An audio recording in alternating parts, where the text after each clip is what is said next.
So 175 and 8 to 2 inches.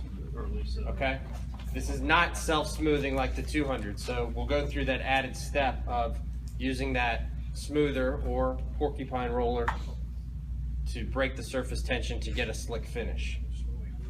Why would you use this as opposed to this? Well, first of all, like you stated, 175 could be a stainable wear layer. Okay. If you need to pour greater, than, like we talked about earlier, only to an inch, and with 6.5 quarts, it's very hard to get that product to 1 inch. Okay. Here, you can see the thickness, the consistency of just the pour, the difference. Where that flows like water, this is kind of getting, I don't want to say that milkshake-like consistency, but 100 will be definitely, you'll see a lot thicker pour there, but the depth is first and foremost the reason why you would grab 175. Honestly, I would also say cost. I mean, this is less expensive than the 200. So, I mean, we live in a world where people care about how expensive it is. These two products are going to perform very similarly in the environment of what they're doing as far as finished product is concerned. That's just going to give you a little bit more advanced workability, healing time, but you're going to pay for that. $10 a bag more. Some guys will be like, oh, I don't care, I'm only using 10 bags, so I'm fine with that. It's an extra $100, I want that extra workability.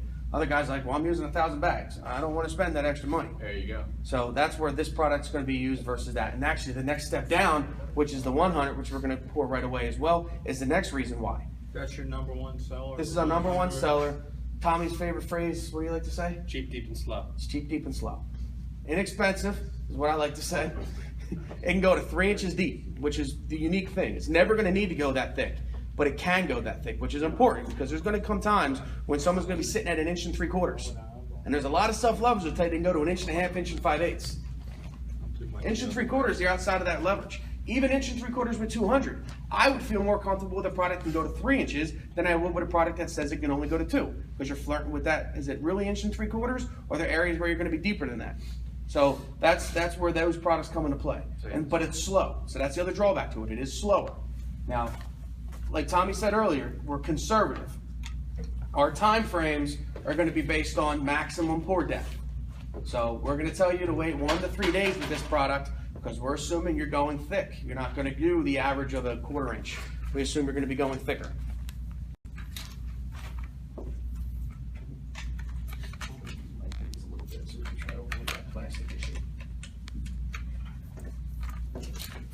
Again, you can probably use a tape measure when you're marking this. Just eyeballing it right now.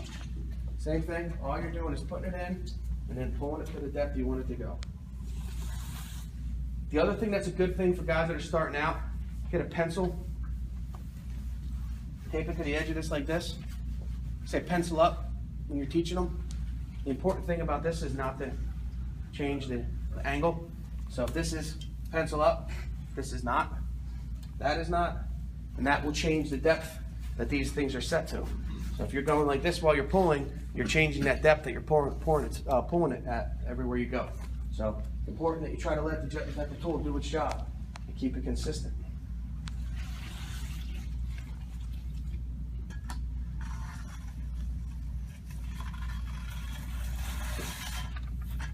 Very simple tool, not a lot of work involved in doing this. This is, again, just getting you the gauge, the proper thickness throughout the entire installation. So he's about to use the smoother. So think about this when we talk about. You know what? It makes so much sense now why this dried faster than I thought.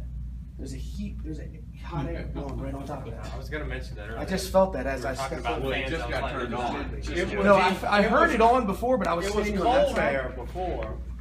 Now it's like, Jonathan, talk about the finish that we're going to see on 200 without versus the finish you'll see on 175 with smoother, and why 175 is still going to be a nicer finish.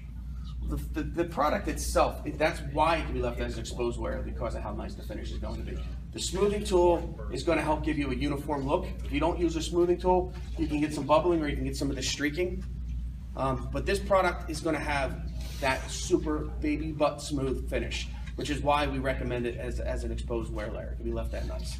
This is just going to give you that nice clean finish, and that's why, again, very little pressure. All you're trying to do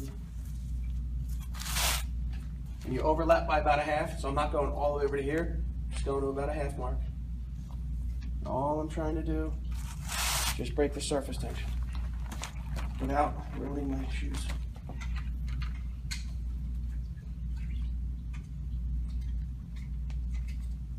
The plastic's not working with me, I can see that.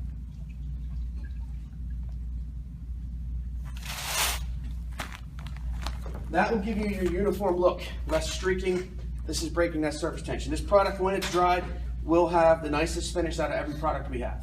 Super, super smooth. That's why it can be left as an exposed wear layer. Now, what you see over here, you see some of these little bubbling that's still happening. That's where we highly recommend the use of an epoxy coating to help eliminate some of those things. That'll be more susceptible when you actually have vapor coming up. But that was created just by my trowel as it came through, creating a little bit of a bubble, like kind of shook it as I came through. That'll be throughout the entire thing if there's any kind of vapor coming up.